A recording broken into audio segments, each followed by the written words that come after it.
చెప్పండి, ఇస్తారా? ఇవ్వరు. ఎందుకు ఇవ్వరని అంటే నువ్వు బాధ్యత లేదు, అంతేనా? ఒక సిస్టర్ వస్తుంది, నేను మొన్నటి దినమున వెనస్డే నేనేం చేశానంటే ఆమెకు ఒక బాధ్యత అప్పచెప్పాను. బాధ్యత నువ్వు మరి ఏంటిది ఇదంతా చూడంతా క్లీన్ చేసి మరి వంట చేయాలమ్మా అని చెప్పాను. ఆమె ఏం చేసిందంటే ఆమె రాలేదు. రాకపోయే వరకు నాకు చాలా బాధ అనిపిస్తుంది. బాధ్యత తీసుకొని ఉన్నది, మళ్ళీ చేయడం లేదు. ఏంది నేను రాను అనంటే కథమైపో కదా అని నేను చాలా బాధపడుతున్నాను.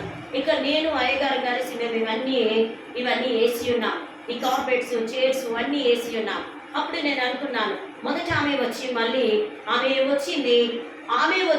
పని అంతా చేసి ఉన్నది. నేను ఎందుకు చెప్తున్నానంటే ఒక బాధ్యత ఇచ్చినప్పుడు ఆ నమ్మకములో నీవు ఆ చిన్న నమ్మకములో గొప్పగా ఉన్నప్పుడు నిజంగా ఆ యజమాని మరి సంతోషపడతాడు. మరి ఏంటిదండి, మరి అందరూ సంతోషపడుతూ ఉంటారు, అంతేనా? నీ ఆఫీసర్ సంతోషపడాలి అని అంటే నీవు ఆలోచిస్తున్నావు.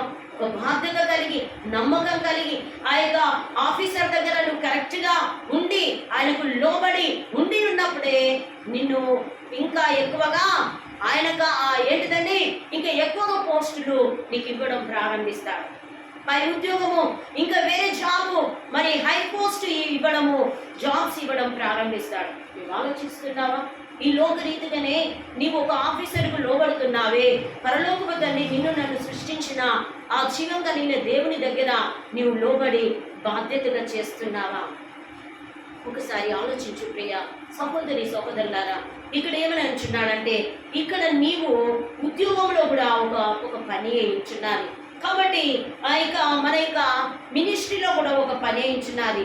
మరి నీకు ఇచ్చిన పిల్లల విషయంలో కూడా ఒక బాధ్యత, నీకు ఒక పిల్లలని ఇచ్చాడు. ఆ పిల్లలను కూడా ఒక పద్ధతిగా పెంచడము, బాధ్యత తీసుకొని మరి ఇప్పుడు మనం చిన్న చిన్న పిల్లల దగ్గర చూస్తూ ఉంటాం. ఏంటిదంటే ఆశ్రమాలు చూస్తూ ఉంటాం. పిల్లలు ఉంటారు అక్కడ, ఆయర్లు కానీ టీచర్స్ కానీ వాళ్ళందరూ ఉంటారు. ఆ పిల్లలను తల్లిదండ్రులు ఎందుకు వేస్తారండి? అక్కడ వీళ్ళు చూసుకుంటారని వాళ్ళకు ఆ పిల్లల బాధ్యత వాళ్ళకు అప్పచెప్పి వెళ్ళిపోతారు. ఎందుకంటే కరెక్ట్గా చూసుకుంటారని.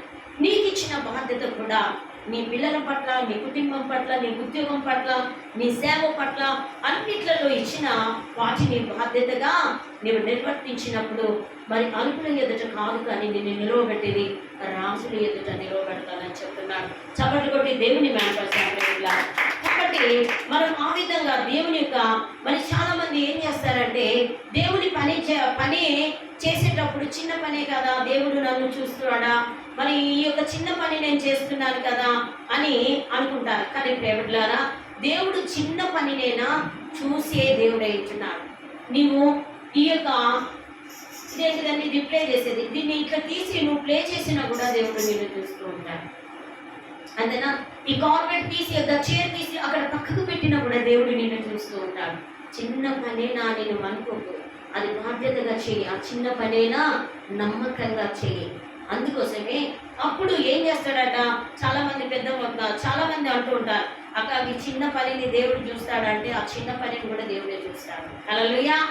మరి కొంతమంది అనుకుంటారు ఇది చిన్న పని కదా దేవుడు చూడడంటారు. కాదు, ఆ చిన్న పనైనా పెద్ద పని అయినా ఆయన చూసేవాడు. ఆయన ఏంటిదండి, ఆయన లోకము ఏంటిది, ఆయన కనులు లోకమంతటా సంచారిస్తాయి. కాబట్టి ప్రతిదీ చూస్తూ ఉన్నాడు దేవుడు. కాబట్టి నువ్వు ఏంటిది చిన్న పనిలోన కూడా నువ్వు నిష్ట కలిగి ఉంటావు. ఏంటిదండి, చిన్న పనైనా కూడా నీవు నిష్ట కలిగి మరి ఉన్నప్పుడే దేవుడు నిన్ను పెద్ద పెద్ద స్థలాలలో నిలవబెడతాడు. ఇక్కడ చిన్నగా నువ్వు సంఘంలో వచ్చి నువ్వు ప్రార్థన చేస్తున్నావు కావచ్చు, చిన్నగా నువ్వు ఏంటిదాన్ని బాధ్యతగా నువ్వు చేస్తున్నావు కావచ్చు, నేను అందరి ఎదుట నిలవబెట్టడం ప్రారంభిస్తాడు. ఎప్పుడు నువ్వు బాధ్యతగా నమ్మకంగా నీవిచ్చిన సంఘంలో నువ్వు కరెక్ట్గా చేసి ఉన్నప్పుడు. హల్లెలూయా, హల్లెలూయా. మరి కాబట్టి ప్రేమలారా, ఈ విధంగా దేవుడు మనకు చెప్తూ ఉన్నాడు. కాబట్టి ఇక్కడ చూసినట్లయితే కొన్ని దేవుడు మనకు ఆశీర్వాదకరంగా మనకు దేవుడు ఇవ్వాలంటే కొన్ని రెఫరెన్స్ చూస్తామండి.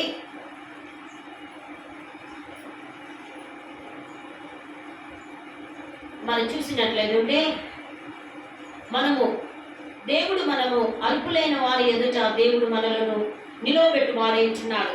ఎవరిని దేవుడు నిలవబెట్టి ఉన్నాడో చెప్పండి. ఎవరిని దేవుడు నిలవబెట్టి ఉన్నాడు? దావీదును కూడా నిలవబెట్టి ఉన్నాడు. దావీదును రాజుగా దేవుడు నియమించి ఉన్నాడు. అంతేనా?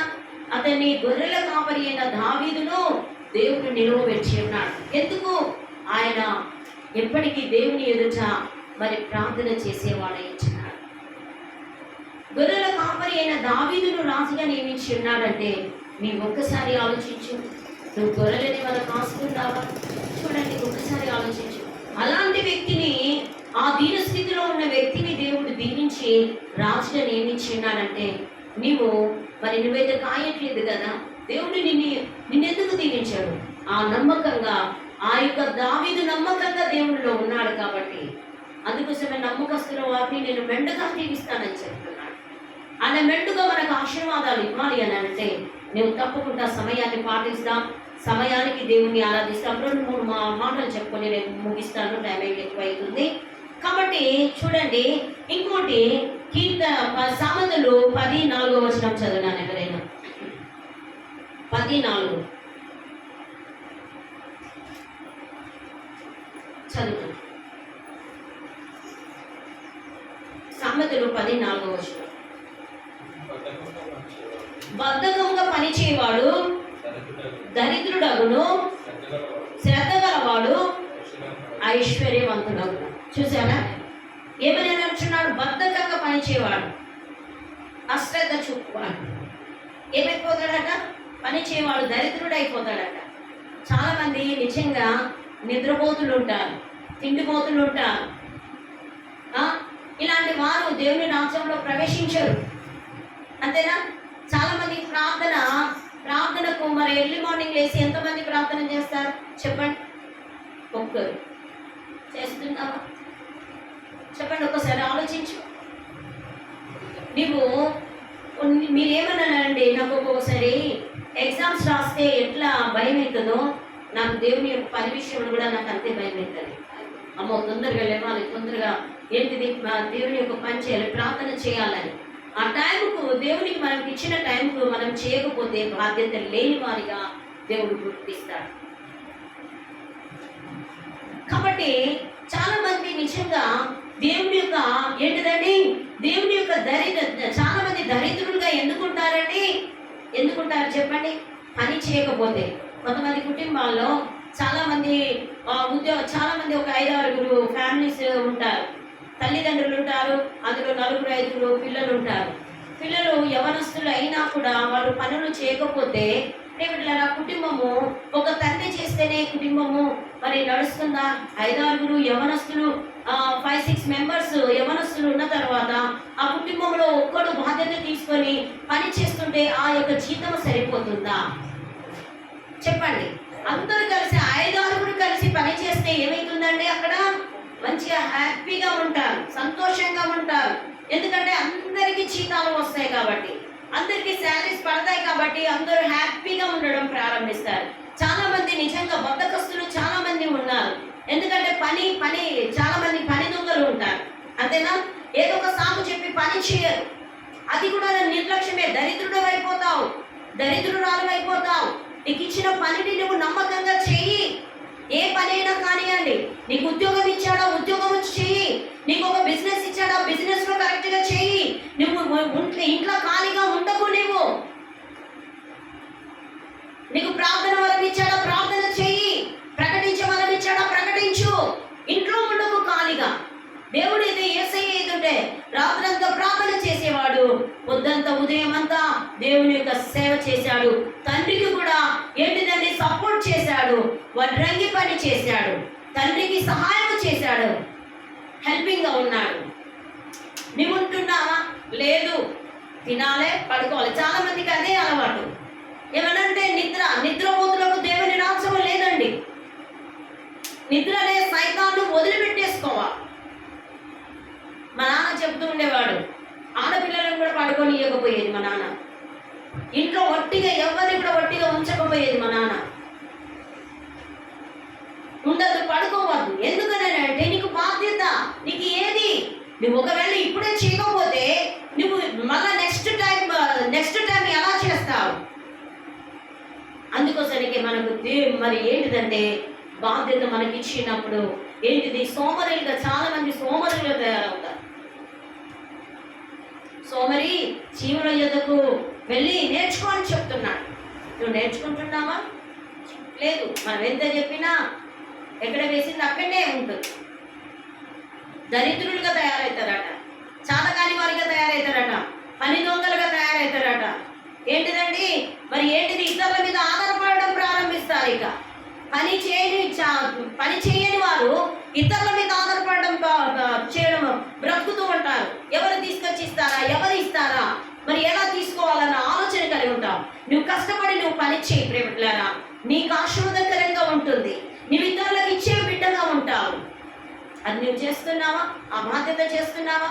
లేదు ప్రేమికులారా.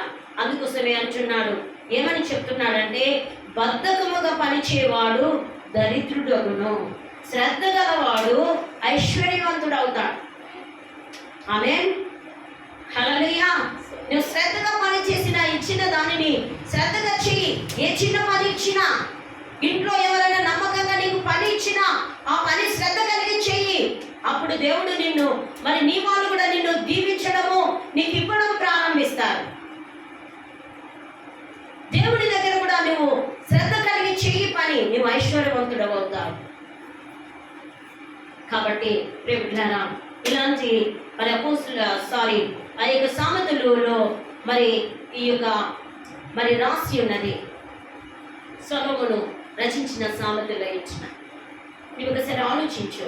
ఇంకోటి 12:4 చదువుతాను, 24 చదువు, 12:24, 12:24. శ్రద్ధగా పనిచేయవారు ఏలుబడి చేదురు, సోమరులు. హల్లెలూయా, హల్లెలూయా. ఏం చెప్తున్నానంటే వాక్యం చెప్తుందా? ఏం చెప్తుంది? వాక్యం చెప్తుంది. ఏమని చెప్తుంది? శ్రద్ధగా పనిచేయవాడు ఏమైపోతాడంట? ఏలుబడి, అందరి మీద ఏలుబడి చేస్తారంట. అంతేనా? ఇప్పుడు కుటుంబ యజమాని పని చేసినప్పుడు భార్య కానీ పిల్లలు కానీ ఏమైపోతారండి? ఆయన త్వరలో ఉంటారు, అంటే ఆయన మాట వినడం ప్రారంభిస్తారు. ఇప్పుడు చాలా మంది భర్తలు పని చేయకపోతే భార్యల ఎదుట ఏంటిదండి, చులకన అయిపోతారు. ఎందుకంటే పని చేయట్లేదు కాబట్టి. తెచ్చి మరి భార్యకు తీసుకొచ్చి ఇచ్చి ఉన్నారనుకో, ఏంటిదండి, వాళ్ళ డిమాండ్ వేరే ఉంటుంది అప్పుడు. ఎందుకంటే ఎందుకు తీసుకొచ్చి ఇచ్చిన్నాడు కాబట్టి. ఎందుకంటే నువ్వు ఒకసారి ఆలోచించు.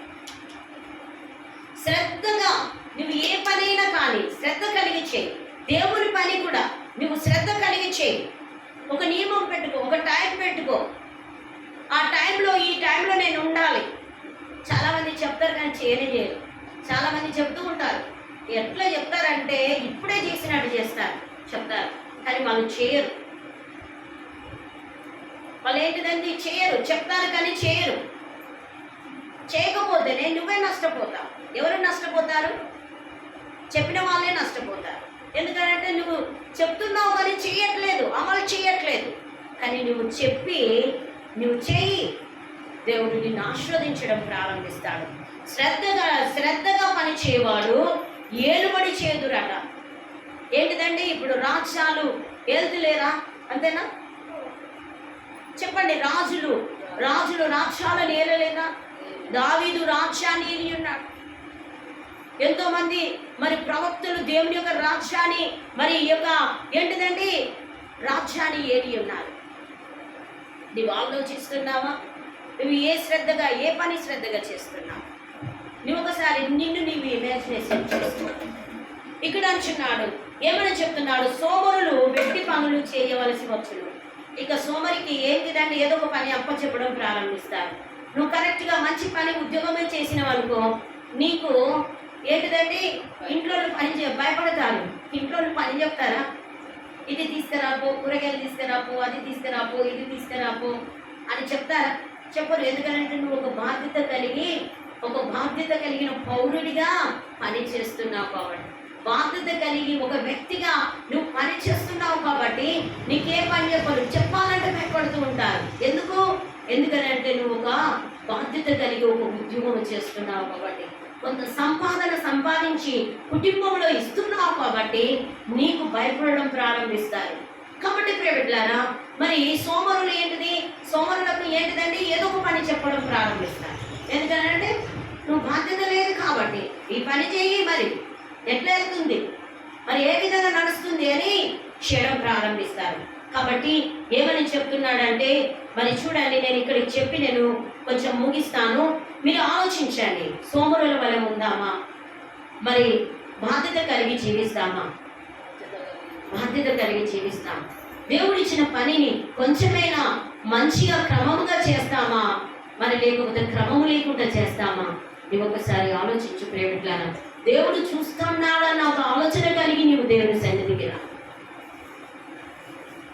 నాతోని కానీ, అయ్యగారితోని కానీ, నాతోని కానీ ఏమి మనకు రాదు.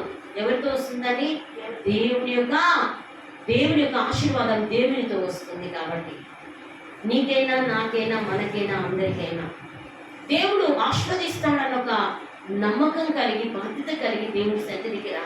నాకు సంఘంలో ఒక బాధ్యత ఇచ్చిన్నాడు, ఆ బాధ్యతను నేను నిర్వర్తిస్తాను, నేను తప్పకుండా నిర్వర్తిస్తాను. మరి ఆశీర్వదింపబడకపోవడానికి కారణము దేవుని పనిని అశ్రద్ధ చేయడము, క్రమము లేకుండా చేయడము, అదే అశ్రద్ధ మరి ఏంటిదండి, బాధ్యత లేకుండా చేయడం ద్వారానే మనం ఆశీర్వదింపబడడం లేదు. ఇప్పటికైనా మనం బాధ్యత కలిగి చేస్తాం, సోమరులుగా కాకుండా శ్రద్ధ కలిగి దేవుని యొక్క పని చేస్తాం. ఇంకోటి మనం చూసుకుందాం, మత్తయి సువార్త 25:1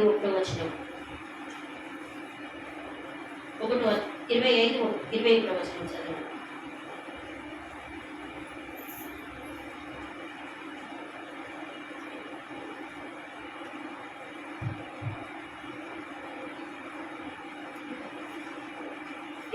మత్తయి 25